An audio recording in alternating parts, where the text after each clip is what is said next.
we did some mistakes over the past few years because our hunger to win. And I mean, on this occasion, like Amaury was, if we would have do that, I think he would have hung himself in the. I was going to say you'd need a lot of people to hold him back, I think. Yeah. Well, he would have killed us, or did something. I don't say we took the right decision in 2022. I can't promise we'll take the right one in the future, but for sure we'll take. We give it more importance, and for sure, like obviously, these two experiences gives us more background and more knowledge about it. Yeah. Thibaut Ruffin, welcome to the Downtime podcast. How's things with you today? Things are pretty good. Just starting the day, and starting in a good way. Thanks for having me. Oh, it's an absolute pleasure, man. And we'll obviously spend a lot of time chatting about the team as it is today. But before we do that, let's get some background on you and your kind of career so far. Tell us a little bit about growing up, because I think skiing was your first love, right? Yeah, I've been in skiing for like pretty much every kid in my in my valley or where I'm from. Starting on the ski from a pretty young age, not that young on my side, but still quite young, and got into ski racing for quite a big part of my youth, like until I would say 18 years old. I've been racing ski, and then discovered mountain bike like in these last few years I've been racing ski, and just fell in love with that. And how did mountain biking come about? I think it was something to do with your parents, wasn't it?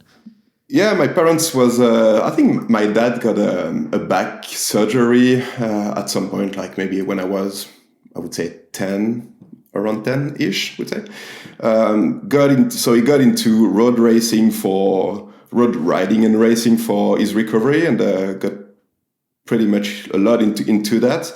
And there was some random, kids bike race at this road race, like I think after the main race, and took part of it, and really liked it, and and then just become like a way to hang with like my parents and their friends at the weekend. They start like a mountain bike club in our town, and just riding for fun, just mainly in my young age, like from I would say 12 to 15 before starting racing, I would say.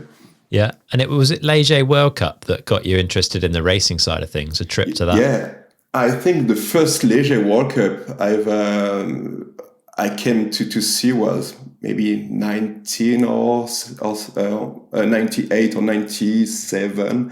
Can't really remember, but now I saw that I was wow, I want to do that. Like I remember like buying all the bike magazine, and I got crazy about how cool like these bikes were looking like at that time. Even if you look at them now, they look so shit.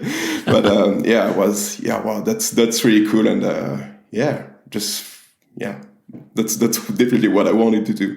Yeah, and were you a naturally competitive person? Did you want to go and try and beat other people at that point? I wouldn't say I was at first, but that kind of ski racing atmosphere and mindset was kind of make this grow inside of me, and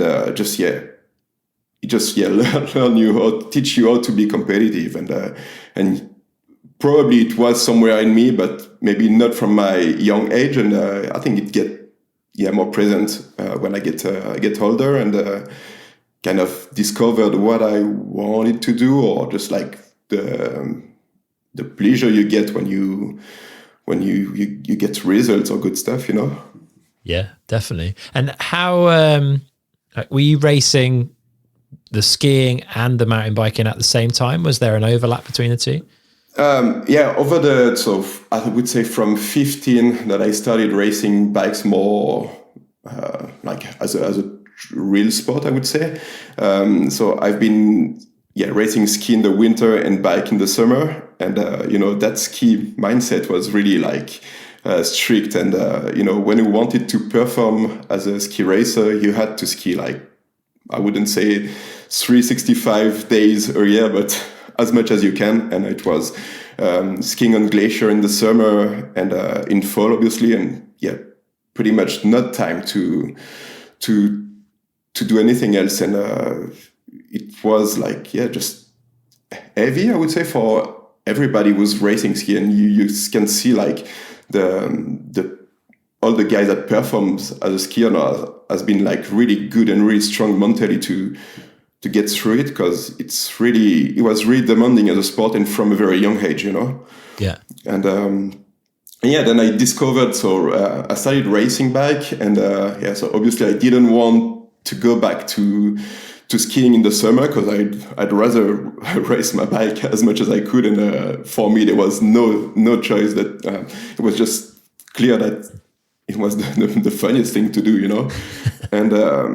and the funny thing, like over the past few years, I've been doing both. I got the best ski result I've got in my career, let's say, and I was getting pretty decent on a bike too. So that was, I think, it kind of provided me the right balance and that kind of freshness when I got back on ski in the winter, and maybe it also helped me to understand the way to ski because of mountain bike, maybe the way to ride mountain bike good because of ski, Yeah. So because it's super complementary, as you probably know, it can be really complementary.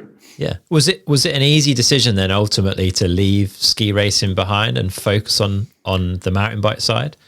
So it comes back in 2002. I raced my first World Cup in Léger, which was early September or late September, I'm not too sure.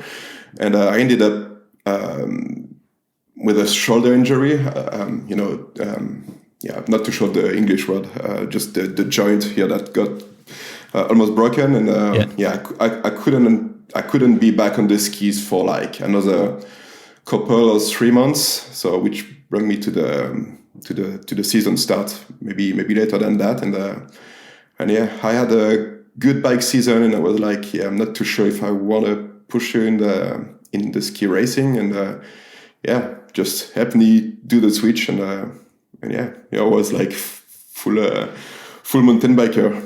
Nice. And how did you go about finding support then in the mountain bike side of things and getting everything you needed to go and compete like on the world stage? So I think from 2000 and 2002, my parents and Damien Spagnuolo parents, I'm sure you remember Damien, who's been a vice world champion behind Danny in Championnet, like that crazy race. Amazing race, yeah. So Damien actually lived 10 minutes from where I lived at the time, and our parents just set up like a small team at that time just to help us racing at the French level, and starting to do a few World Cups nearby, Awesome. So that was the thing. Yeah, the beginning of the family team. And did you have a deal? Were Iron Horse helping out at that point, or was that a little bit later? Iron Horse came a lot, like 4 or 5 years later, when I actually started riding Addiction. Okay. I think back with Damien, we were orange bikes, like full British. Yeah. They were the bikes that were cool at that time, and they were working really well. I remember them being so noisy, but working so good at the time. So that was fun. Yeah. So how did you then decide to set up the riding Addiction thing and put together your own program? So over these past few years, between 2002 and 2006, so we kind of part ways with Damien. Damien went on Q-Bike, and I joined the French Intense team. Mm-hmm. And I think from end 2004 and 2005, I was thinking of doing my thing, just starting some kind of a team, and just the way to do what I wanted to do the way I wanted to do, and kind of have that freedom to work with some people from the industry that I wanted to work with, and just trying to do something good and well done, let's say. Yeah. And I think second race of 2006, I broke my ACL in Willingen. Was it Willingen? No, just after winning a World Cup at a French Cup, and my season was over. And just took that time to build that riding addiction project. And I remember coming to Eurobike a couple months later on crutches. To get to see like bronze, and I didn't have like crazy results at that time. I was maybe World Cup top 30, 40, so nothing major, a few decent national rankings, but I wasn't winning everything at all. Being at Eurobike, knocking doors, and that was it. And a few months later, got an email back from Sean, who's athlete manager at Monster Energy, who was running the Iron Horse team at that time, and also every Iron Horse athletes program. Got an email back saying that he wanted to support my project, and that was it. I was like crazy, because 2006 like Iron Horse was the thing, like with Sammy. That was the bike to be on, right? Fuck yeah, that was I couldn't believe it. Like, I remember that winter being like so excited, and that was cool. Do you think that bike was like better than anything else on the circuit at that point, or was it just the kind of hype with like Sam and Brendan and people like that riding it? No, I think that bike was good. I think obviously at that time every rider wasn't as picky as they can be now.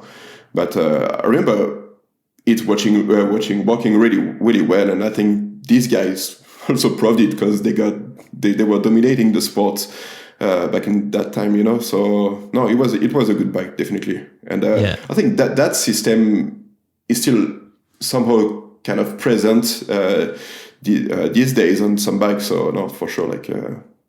I think it's Dave Wiggle who does this system, and I think this guy knows a bit of what's going on. Yeah, it certainly does. And Iron Horse sort of like disappeared from the scene. Still don't really know kind of quite what went on there.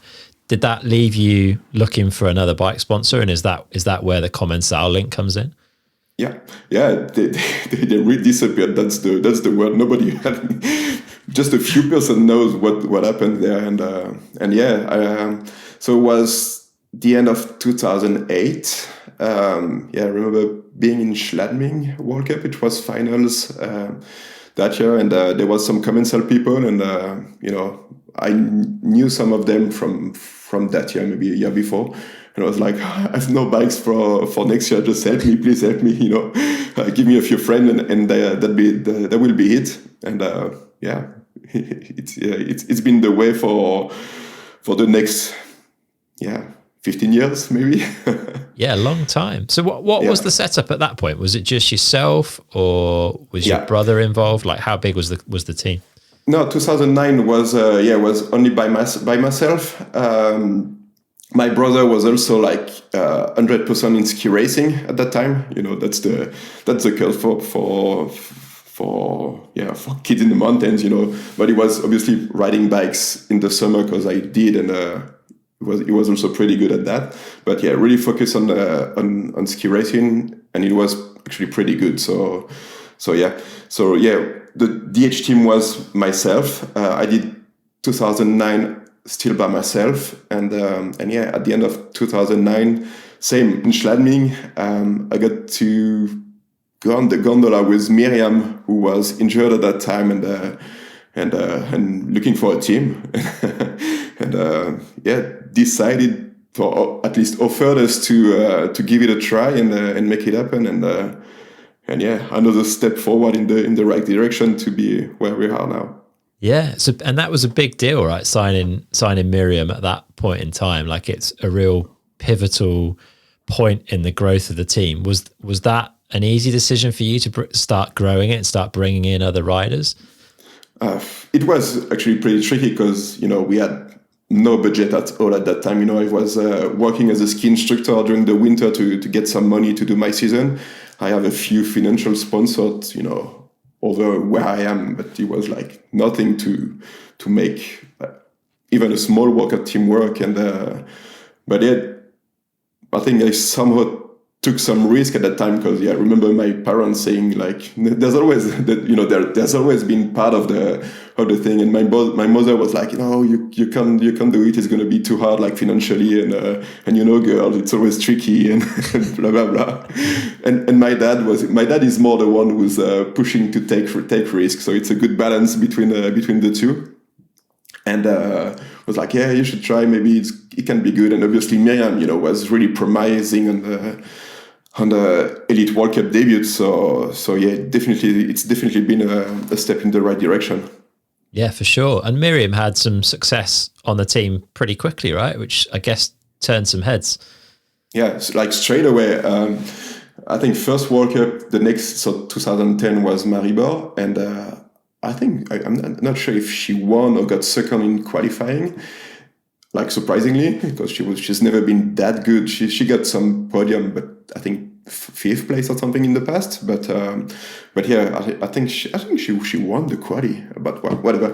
And in final, she was, I think, at the top first at the top split, and then broke her derailleur hanger, like I think at the end of the first wood section in Maribor. And I remember watching her on the TV screen on that flat fire road in the middle, just looking at her bike and just kind of trying to pull off the race, pull out of the race, sorry.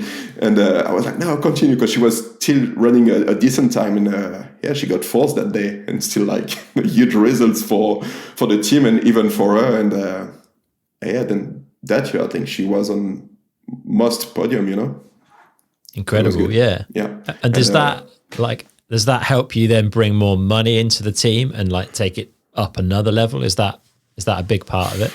Money, I would say money arrived like much later, because we were still like super small, and I would say the next year when she won Val d'Isole, definitely helped growing.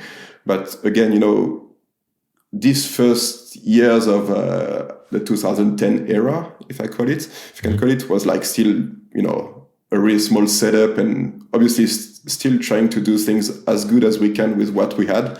But yeah, definitely was more of a mission to complete the season, It was just spending money and hopefully sell bikes at the end and a few parts to recover from it, Yeah, so how do you turn that around then and start adding more riders to the roster? Because the team's steadily grown over the years. So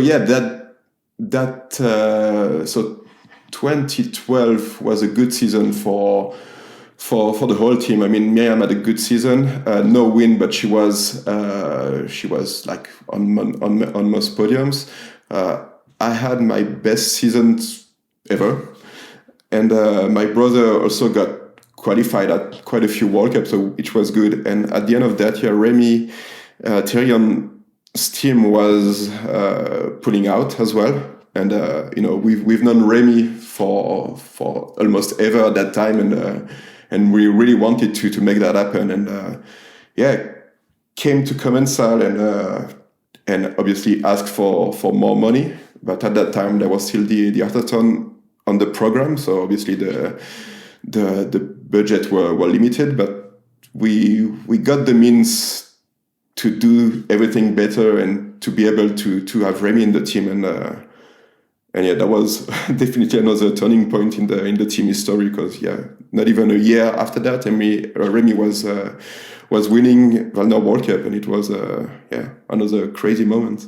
Yeah, really starting to put the team like into the spotlight, I guess. Even more people paying attention when you've got riders at the top and the men's and the women's field. It makes a big difference. Yeah, for sure. And I think quite a lot of people remember Remy's run in Valnor. That was, remember, like insane to watch. He was like, Remy is so skilled. He's one of the most skilled rider on the circuit, and still now. And I remember that run like it was yesterday, and that was so good to witness. It's like almost like every wins we get. When you get that, you just wanna get more, and that's probably why we're still around and fighting for more. Good stuff. So at that point in time, then, what was the balance? Was the team management 100% you? Were your parents still involved? What was the setup then? No, from quite a few years back, we were doing this with my brother Gaetan. I think he started to be more involved around 2010, and from that point we were doing we're doing the full job around it. Obviously, it was a lot easier than what it is now because there were less. It was obviously it was smaller, so everything was easier, but slowly and nicely, like growing up and learning the job, and being a racer as well as manager, I think always helped to help understand how the riders can feel, and it was really complimentary, and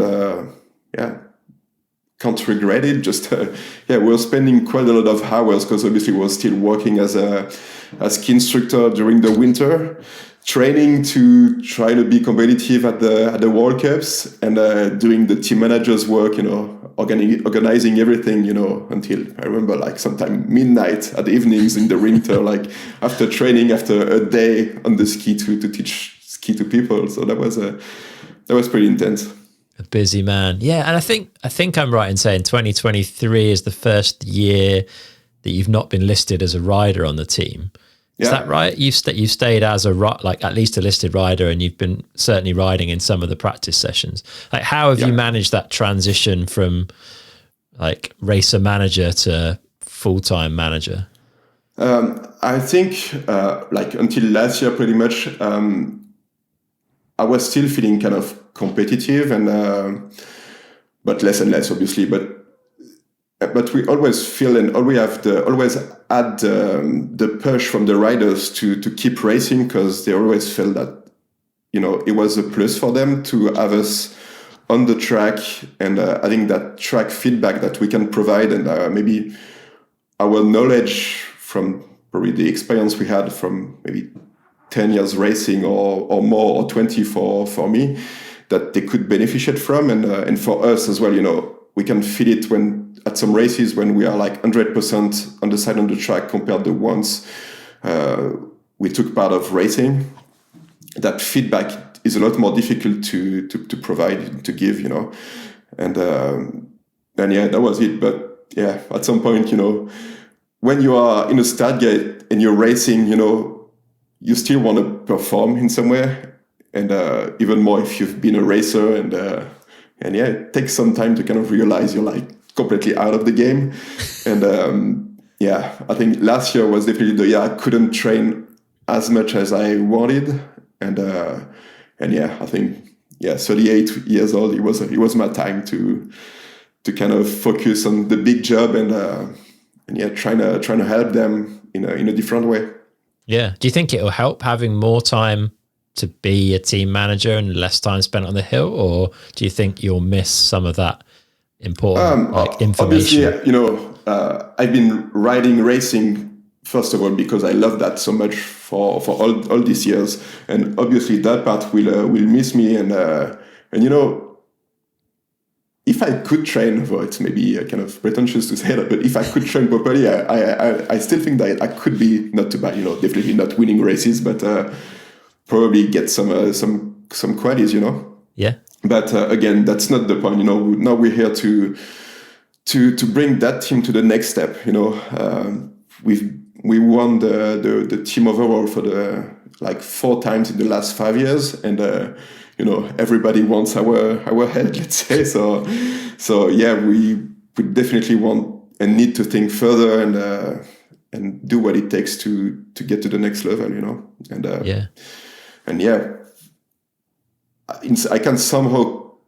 I can't do that while still racing.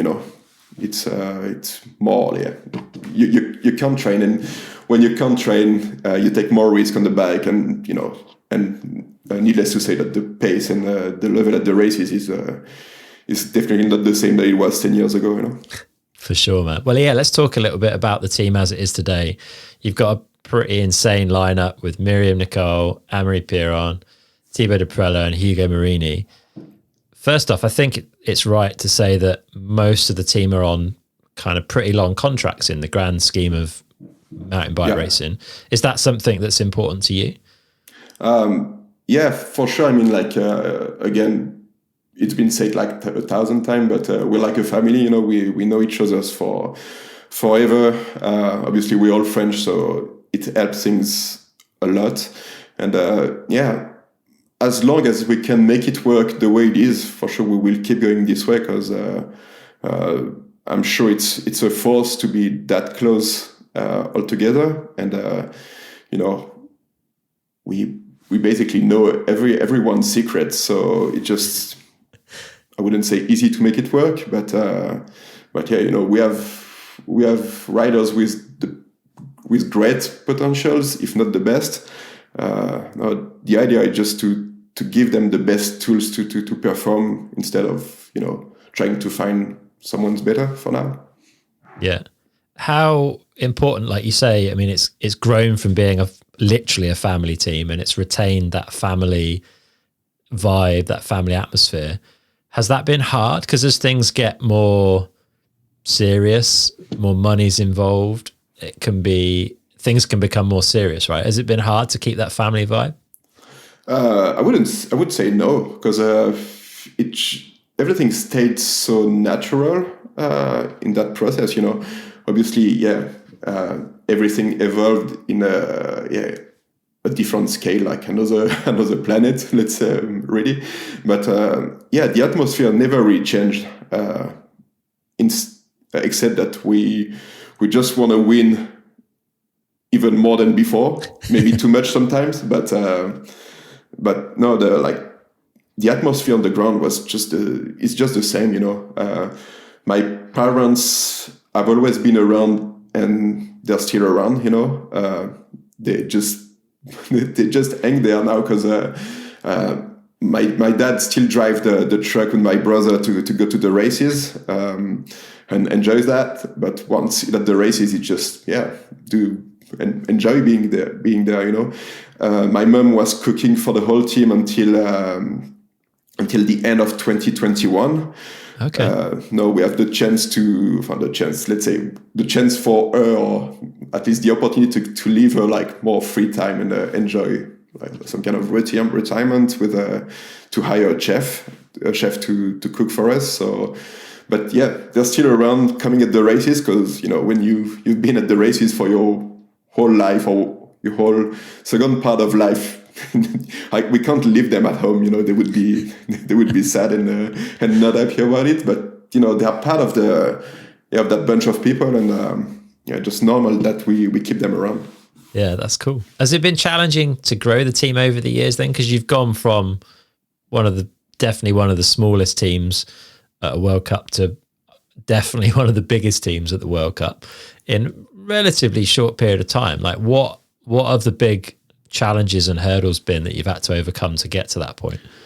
I would say everything came together quite, I wouldn't say easily, because it's never easy, but we've always been doing things with kind of short budget, and learn how to make it work with limited budget. Mm-hmm. That luckily we got very good results over the past, let's say, I would say it started back in 2013 with Remy, and even a bit before with Miriam, but from 16, 17 it got even more. So luckily we got more budget, and we just kept doing things that the way we were doing them, and it just remained natural for us to do it this way, just trying to do things well, try to be to do the job and not waste money and resources.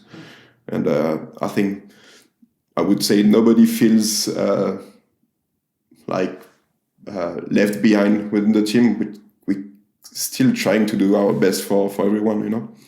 Yeah.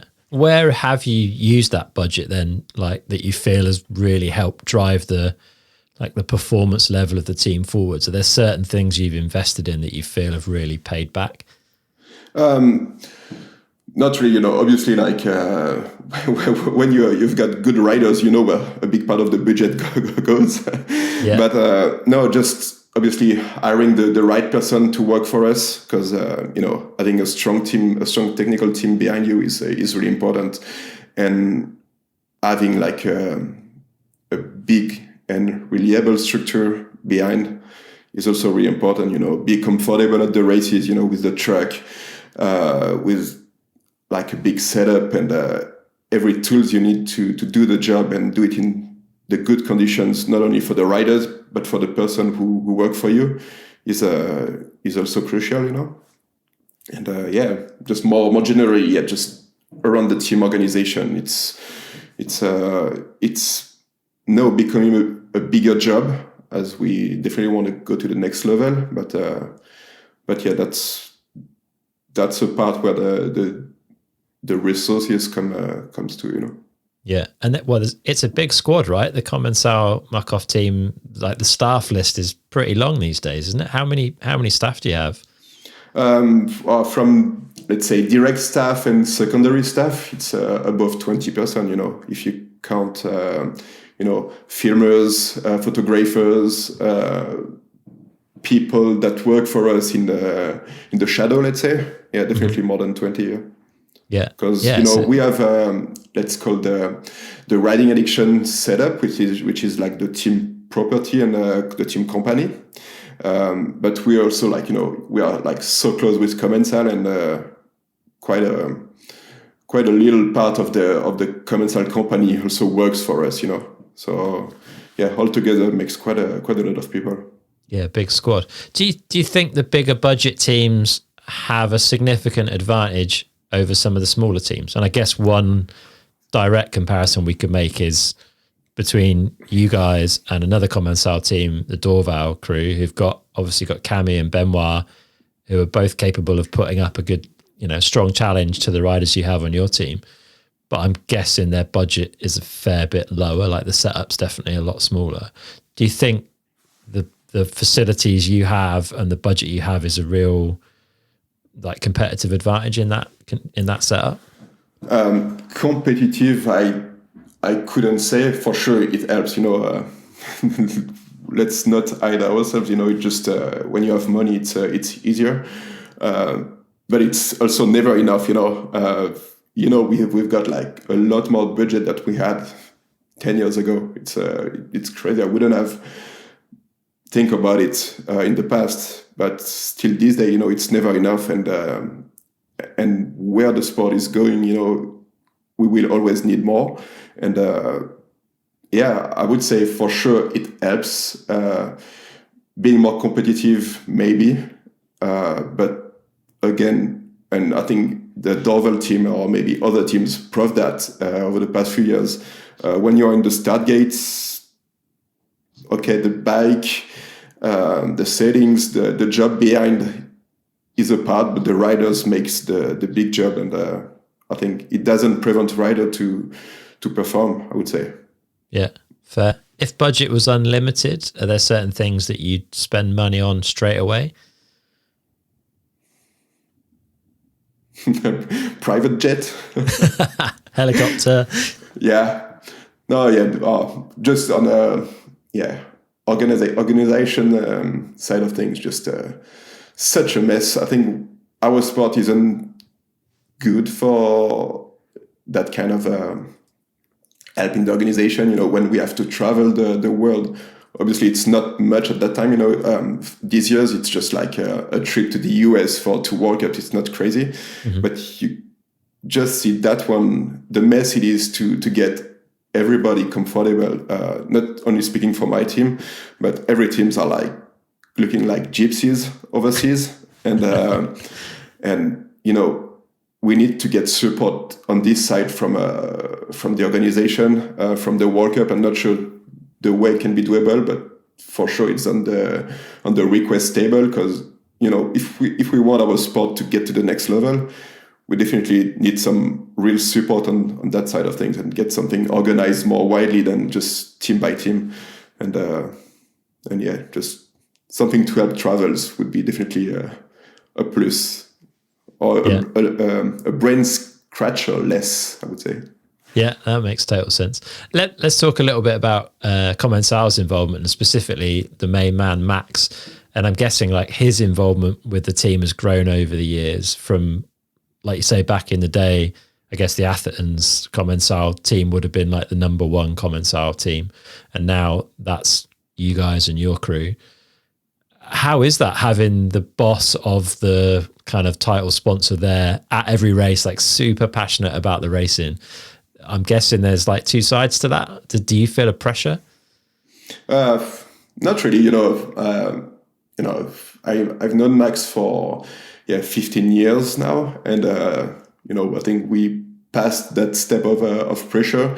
And again, he knows that we want to win like crazy, and we know that he wants us to win like crazy. So we're on the same note, and we are kind of realistic about the stakes, But no, I mean, for us, for sure, we wouldn't be where we are without Commencal support,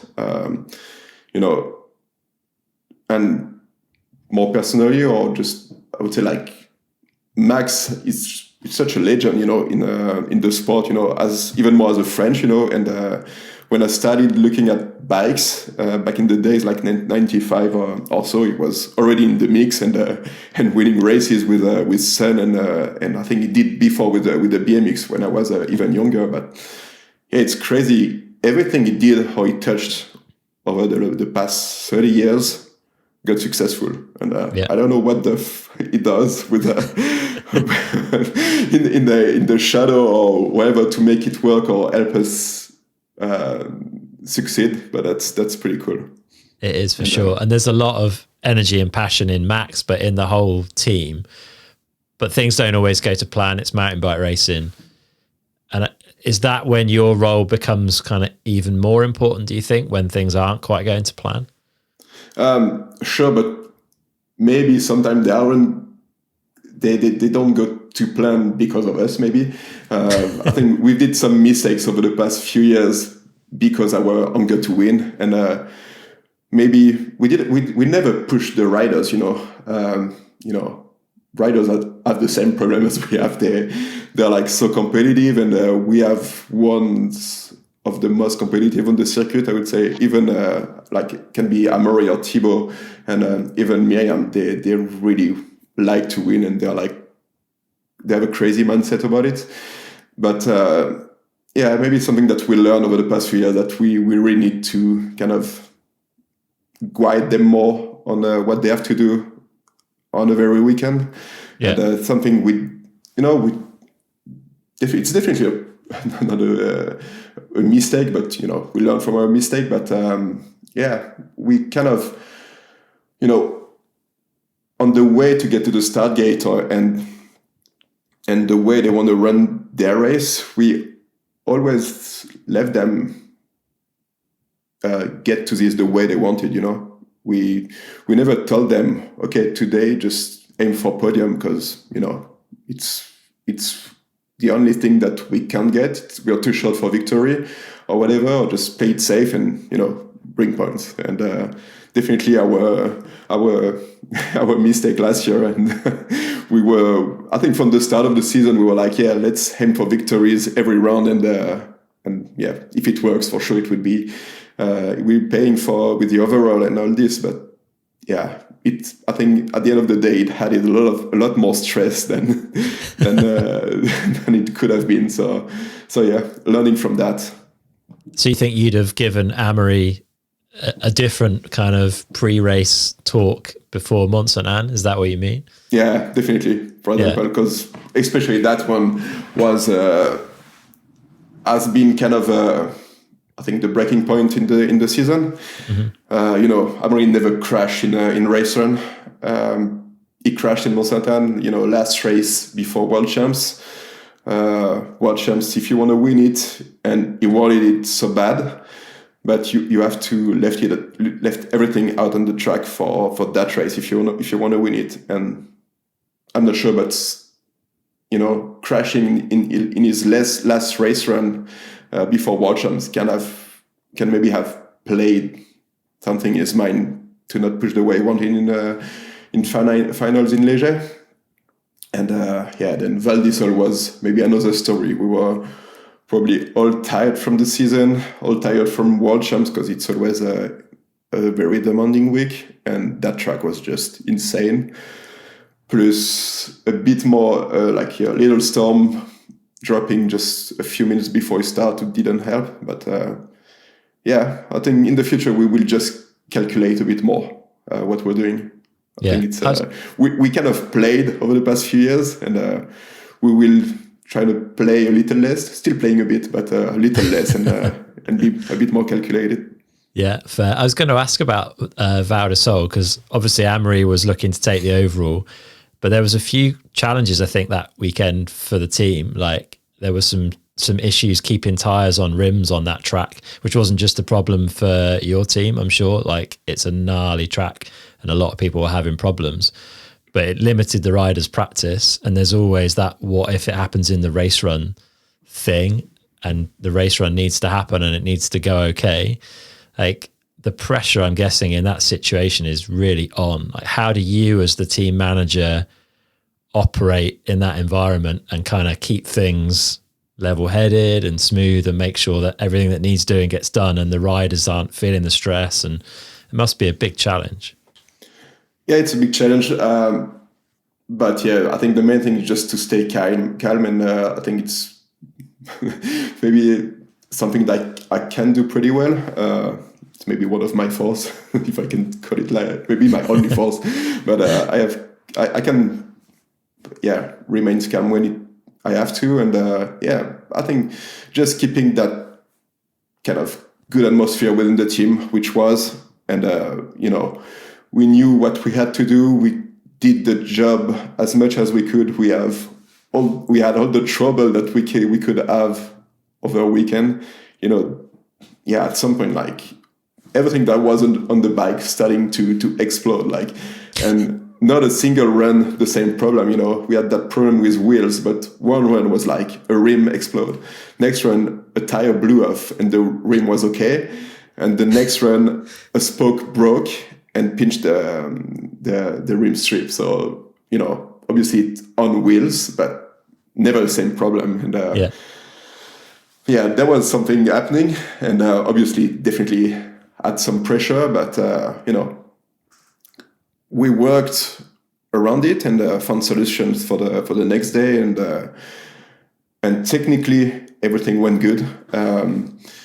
Miriam won, Thibaut did okay, but I think the problem wasn't on the technical side, more like on the mental game side this year for him.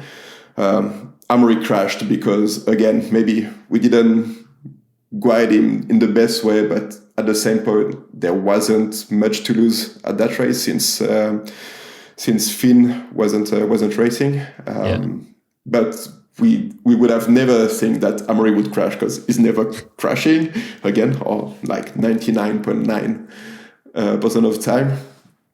And ended up crashing again. So we weren't sure we could clinch the team overall that day, because Santa Cruz were close behind.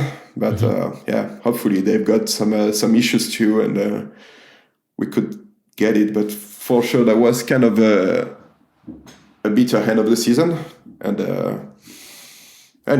that's the way it goes. But it's sometimes good to be hit and kicked in the face to kind of stand back up and remind you that you have to work and everything is not easy. 100%. Are there certain things that you think help you to deal with stress? Like, is it something you've just naturally always been good at, or have you worked at it? No, I think I've always been like a kind of my dad would say that this guy doesn't know stress. So no, I think just naturally I'm just kind of easygoing, if I can say. Just obviously I'm stressed, like, but I kind of I'm able to keep it inside of me and not showing it, if I could say. Yeah. But I'm stressing like other people do, but inside. And I'm guessing, as well as dealing with stress, you need to be a good communicator because you're working with lots of different people and you need everyone on side. But I guess most importantly is your relationship with the riders. Do you find the way that you interact with each of the riders is different? And how do you go about working out the best way to work with each of the different riders that you have on the squad?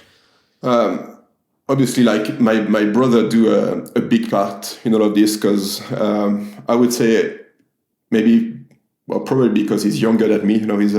He's 7 years younger, so closer than these guys in terms of age. And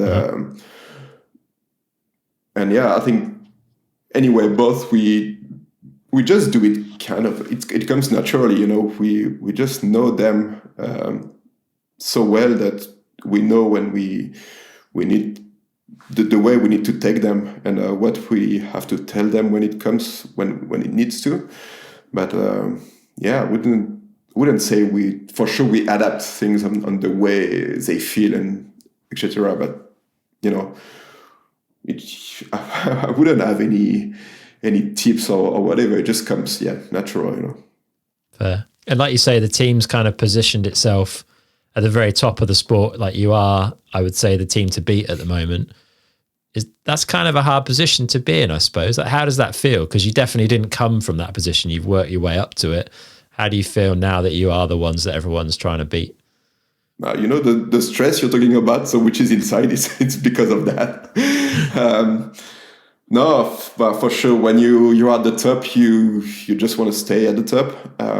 It's been quite a few years, and I don't know if there are teams that stayed at the top longer than that. I know, there has been the Trek team. I think the Athertons back in the days, and quite a few teams that have been good. I think the challenge is to stay there and definitely up for it. But for sure, it's gonna be tough because we have strong teams against us, and for sure, like the new season, the new race format, everything is going to be challenging. Obviously, the new kids coming from juniors are like hammering like hell, and they have like that youth freshness, if I could say that kind of help them. And for sure, it's going to be interesting. And but we're trying to do everything we can to be at the top again, and we'll try to play it smarter than before, and hopefully it will work out for a lot more years, not just a few. And how important is the team overall in the grand scheme of things? Because I think obviously from an athlete's perspective, it's the individual results they're interested in, and I think to a greater extent it's probably the same for the fans. Most people are looking for who's won the overall. Do you think it's more of a thing for you within the sport wanting to take the overall, or do you think it has a value as well, in the bigger mountain bike world? No, I don't think there's a proper value to it. I would say that for sure as a team it's a great award.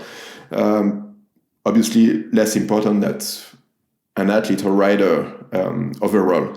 But I know Max obviously is really into that one too. So he wants us to be the best team, and we're definitely happy to bring it home as much as we can.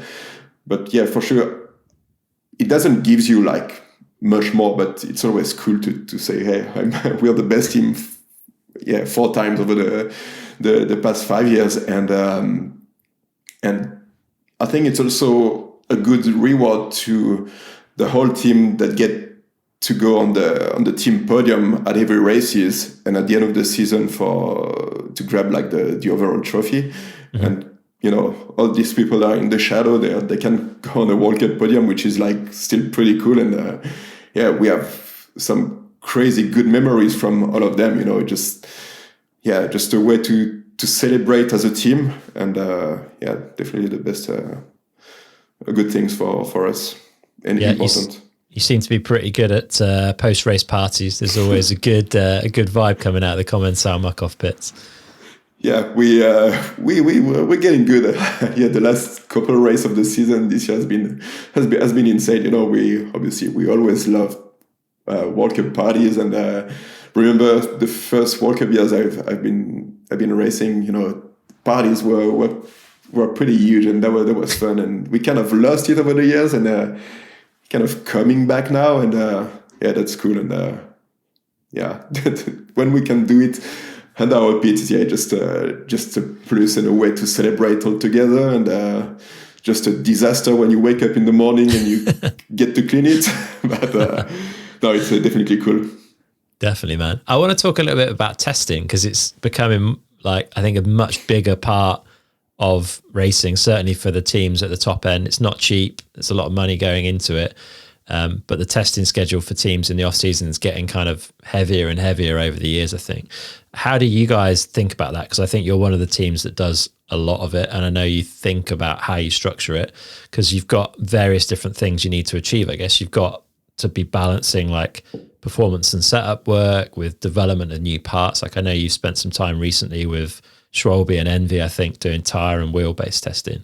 Like, how do you think about your test camps, and how do you plan and structure that to make sure everything's ready once the season gets going?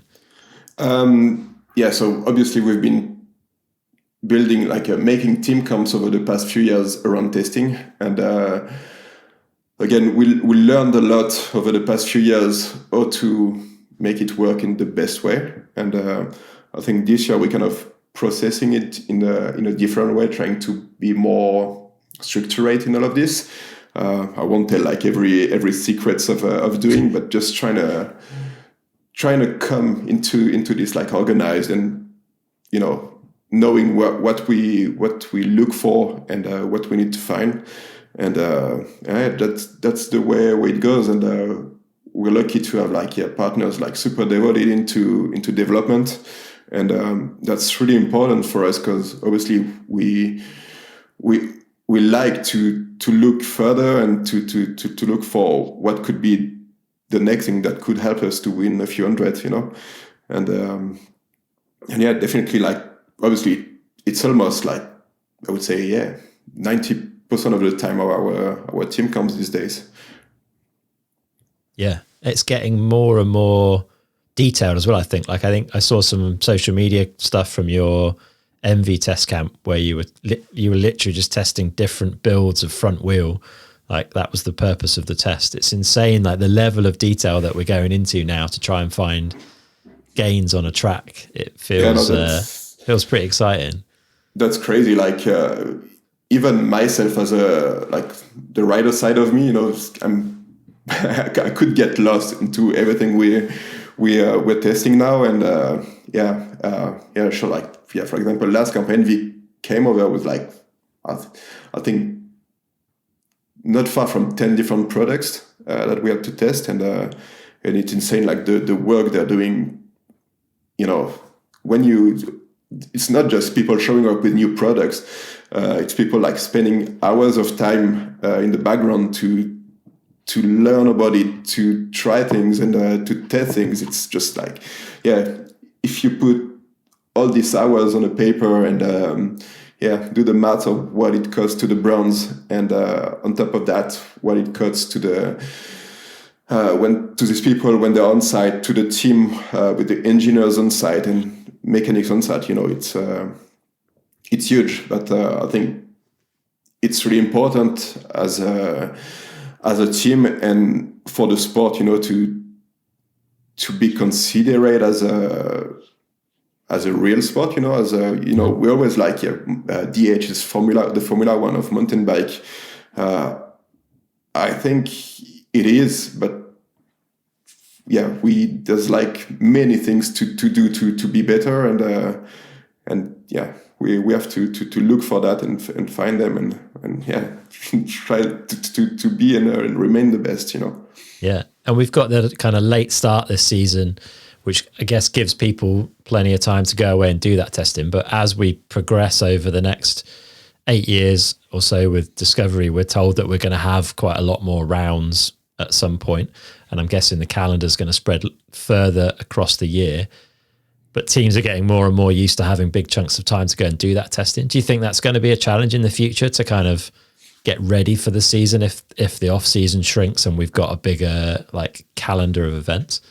No, because I think last year we had a kind of a good test about it with Lourdes being at the end of March, like would have been in less than a month now, and every team's got ready in time. Obviously, it was a mess. It was a big struggle, even more considering how was the industry at that time. But we all made it, and again, we adapt on what the next year is going to be, and obviously this year we kind of have too much time for it, but also it just leaves us time to do things, like I said, more structured and be able to put kind of a deadline on when we need to have everything ready to kind of provide orders to the brand to do like what we've tested and what we want use for the season ready in time for the actual season start, Yeah. Okay. Makes sense. Just like not finishing testing a 2 weeks period of a World Cup and say, we need 30 of these tires for tomorrow and these wheels for yesterday and all this, it just makes things easy for the brands. Yeah. Yeah, that's good. Let's talk about something that's definitely a hot topic. I'm sure it's on all team managers' minds, and that's concussion. We've seen a lot more of it in the last few seasons, I would say. We've seen riders taking prolonged periods of time away from racing. You definitely had a couple of examples of it within the team this year. Miriam earlier on in the season, Amaury later in the year. What have you learned through all of that, and like how are you thinking about concussion as a team now? Because I think everyone's learning, right? There's more and more science and stuff coming through all the time. No, sure. I think last year has definitely been a big wake-up call around this, because they've been part of the sport forever, but probably not taken as seriously as it is now. Yeah. The way it hit us last year with Miriam first was obviously like a big, not a surprise, but it was really complicated to handle. She crashed that morning in Lourdes, got quite bunged up, but not that crazy, I would say, on that time. Mm-hmm. We have a team doctor that we work with for a couple of years now. That is the French Alpine ski team doctor as well. So he knows how to deal with pro sports riders and sports generally, and obviously like concussion and stuff. And every time we had that kind of crash, we got on the phone with him. Riders spoke with him, and at the time, we got the clear light, the green light to go. Unfortunately, like on the 2 occasions we had, so Miriam and Amaury, symptoms arrived a lot later. A lot. Like for Miriam, it arrived like I think more than a week later, which was kind of surprising, definitely we probably have done some mistakes around it, but obviously learned a lot. Talking about Amaury's one in Valnor, so back in snowshoe, he was still first days in snowshoe, he wasn't feeling still good from it, and we were like discussing with him on the fact to pull out of the race, and make sure he could be racing in Mont Saint-Anne like with full capacities. Mm-hmm. And he was like, no, there's no way I do that.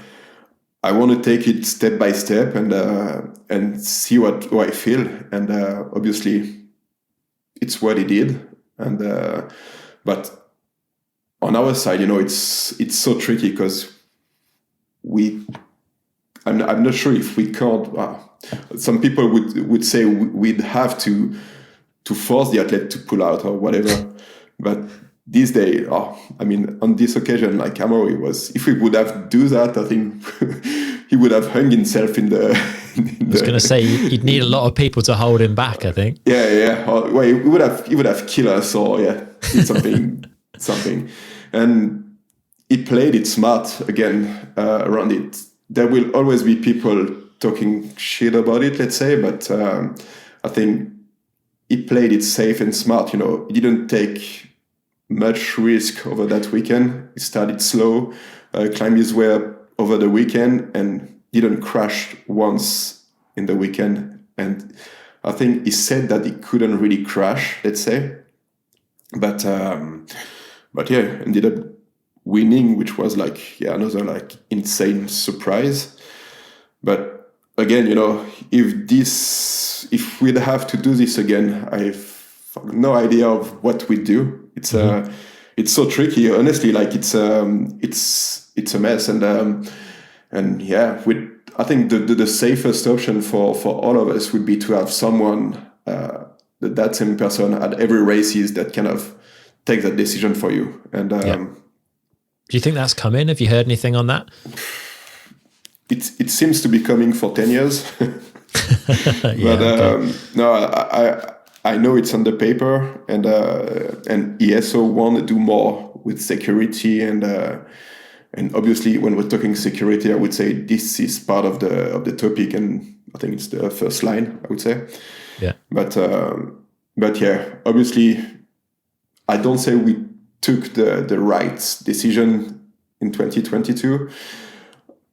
I can't promise we'll take the right one in the future, but for sure we'll take.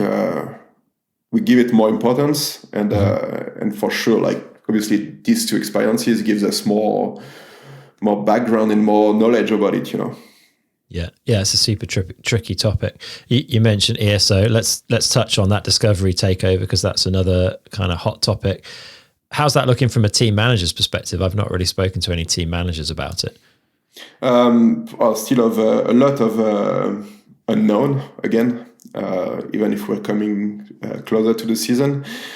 It's a big change. I truly hope it's for the good, and I want to give them their chance. They're looking like being a strong and big team, and they clearly want to bring the sport to the next level, and that's what we need. So for now we can tell everything we want and talk every bullshit that we want about them. I'm more in the process of waiting and see what they can offer. I don't expect them to be perfect at the first race for sure, and eventually on the first season. But definitely think that it can only be good after a couple of seasons, and we needed a step forward. And Red Bull and all these guys have been great over the past season. They've made what we are now, and for sure, there's nothing to say about it except it was great. But that change has come, and totally hopeful that it's for the good. And, for sure. I want to trust these guys. Definitely. And does the Sunday schedule change with the addition of semi-finals affect you logistically? I've heard a few teams say they might need multiple race bikes per rider now, just because if there's an issue in the semi, there's not enough time between the semi and the final to get the bike kind of rebuilt or fixed. How are you thinking about that? For sure, it's going to be demanding on everybody. Not only obviously the riders, because it's going to be much more intense. They're going to be more fatigue included, and it's going to be more demanding on a race day. And obviously, the team staff, mechanics especially, are gonna have to work. Faster. They've always been efficient, but obviously more efficiently in potentially a shorter amount of time if some problems occurs. So for sure there will be some adaptation on our side, but we'll be ready for it anyway. We have to. True. And one thing we hear a lot of noise around in the forums, I guess more than anywhere else, is the fact that the team fees have doubled for this year. I've not heard a team manager's take on that. Does that bother you, or do you see the benefits that you're getting for that money of broader distribution and a bigger audience and stuff? Yeah, for sure. Like, I would say pretty much the same as I said before. Like, I paid, but I really want to see what they will bring, and I want them to prove that we can trust them and they can get us where we want to be. So on this side again, we still need to know a lot more, and again, like lots of team managers are kind of complaining that we are still a lot in the unknown. But yeah, just I would say the force that group has compared to Red Bull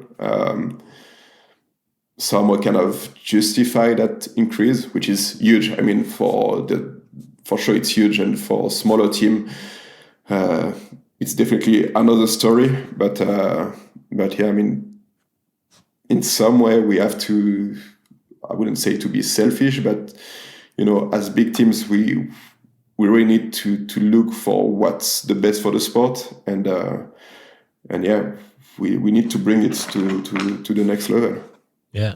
And there's a real focus as part of this shift around improving the experience for people at the race.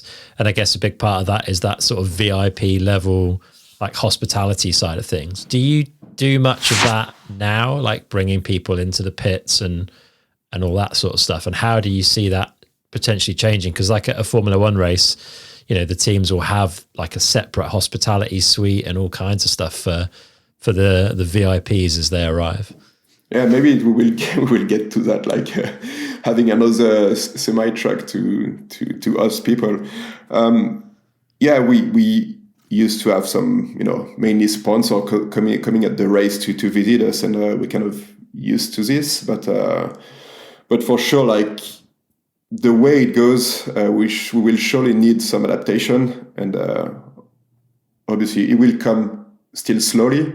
It will change like drastically from next year. So we will have time, I think, to adapt.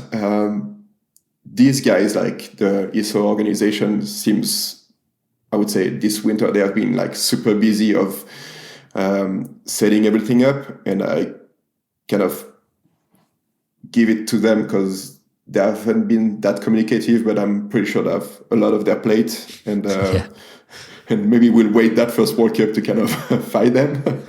But no, I think they were open for discussion.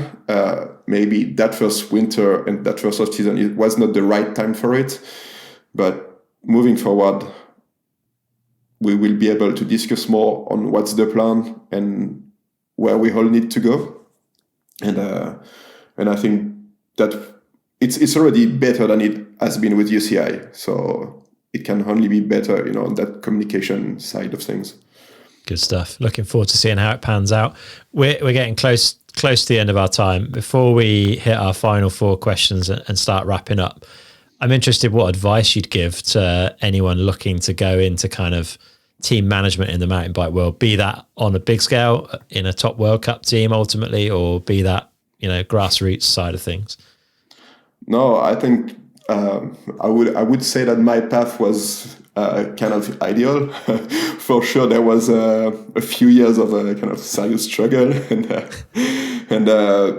but again, it learned me and us the way to work it out with limited funds and budget. So it's definitely teaching us the right way, and I would rather do this than the opposite for sure. So starting kind of in a smaller team and working your way up, you think has been a big benefit? Yeah, for sure. Yeah. And do you think, like, with everything you've learned from your time running the team and working with these riders, if you went back again to kind of the start of your race career, do you think you'd be a better racer? No, I think these guys that win World Cup are definitely on another level that I was, and maybe well, for sure, I was maybe too lazy when I was young to go and train my ass off like they do, because it's really becoming insane, the amount of training they do. For sure, I do things differently, but that wouldn't make me win World Cup for sure. But What sort of things would you do differently then as a result of what you've seen around you, other than the training side? But not much, just for me it's mainly this, like, considering the chance you have to race in a sport on a high level. That can be maybe in ski earlier in my years. I always took it a bit easy while I had some good skills to perform, and I got decent results without doing much. But when I think about it now, or when I look at younger people or younger rider that has skills to perform and not really exploring them, I want to kind of not fight them, but push them to do more and kind of grab that opportunity they have. But I was the same at the time, so it just for sure it's just the way it is when you get older. Just realize things that you wish you'd have realized 20 years earlier. Sorry. Yeah. But, no, I'm just I'd say I can't complain of the path we've made with all of this, and for sure wouldn't have expected that 20 years ago. That's for sure. Awesome, man. Well, let's wrap up with our final 4 questions. And the first of those, if our listeners had £150 to spend, which is about 250 Canadian dollars, to improve their performance on a bike, what would you recommend they go and spend it on? Good set of tires. Okay. What's your go-to? You're a Schwalbe guy. Yeah. Magic Mary, for sure. Mm-hmm. Front and rear? Yeah. What casing would you run on, like on your a trail enduro bike kind of thing? You do everything bike? I ride DH casing all around. Okay. There's actually not a huge weight difference, but just loving the way they behave. And our friend Carl at Schwalbe just does a great job to provide some really cool stuff that be on the market in a few months, years. So you can expect some good things from them. Excellent. Good stuff. Second one, if you could wind back the clock and sit down with yourself age 16, what advice would you give him? Little kick in the ass. No, just work harder and grab the opportunities you have. Yeah, and try easy to take it for granted when you're younger, I guess. Yeah, for sure. Yeah. All right, third one. If you could have a coaching session from anyone, past or present, who would it be and what would you want to learn from them? There's quite a few people, huh? You can have more than one. I would say mainly sports guy, but I think Michael Jordan can be quite interesting. I'm not sure what I'm saying that, but I've been watching that Netflix show with him, Last Dance, yeah, incredible. That's crazy one, and that'd be it maybe. Yeah, seriously driven guy, right? I don't think I've ever seen so much drive in one human. You want it and get it. Amazing. Yeah, well worth a watch for anyone that's not seen that. Definitely. All right, last one. What do you do every day that you feel benefits you? Trying to bike every day. Yeah? You manage to get out every day? Yeah, I try. Where I live, it's definitely not the best place for it in the winter. I live just beside Quebec, and it's like a meter of snow in my garden.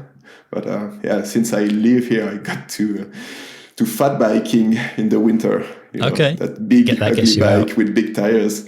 But got to love it and really enjoy it at the moment because it's like riding bikes in the mud. And I set up a cool bikes a few years ago. Like it's not even 10 kg. It's just like a little rocket ship.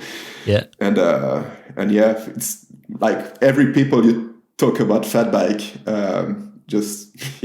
can't believe it's good. And I was feeling the same before I get there, but it's the only way I can go in the winter. And but I take it and enjoy it, honestly. So a bit of biking. Doesn't need to be 5 hours, but trying to go an hour per day, or at least if it's not bike, just do any kind of sport for like an hour. Awesome. And if I don't do, I'm kind of in a bad mood after a few days. I'm the same. Can ask Good my stuff, girlfriend. man. Cool. What if people want to follow throughout the season? Where's the best place for them to keep up to date with the team? Commencal Muc-Off Instagram page, I would say. Yeah. Or just come at the race to watch us, because so good to have so many people at the races. Like we had in Léger, Lourdes, and even Mont-Saint and for William this year. Like all of them have been crazy, and it's so good and so good for the riders. So definitely, and if you've never been to a race in person, like it's definitely an incredible experience, and even more impressive than it is on the TV. So highly recommend it. Good stuff, man. Well, it's been super interesting chatting. I wish you all the best for a impressive 2023 season. Looking forward to seeing how the riders go, how all the new format and everything pans out. I'm sure it's going to be an exciting year, but thanks for your time, man. For sure it will. Thanks for your time, Chris. I appreciate it, and it's been great. Cool. Cheers, Thibaut. Cheers.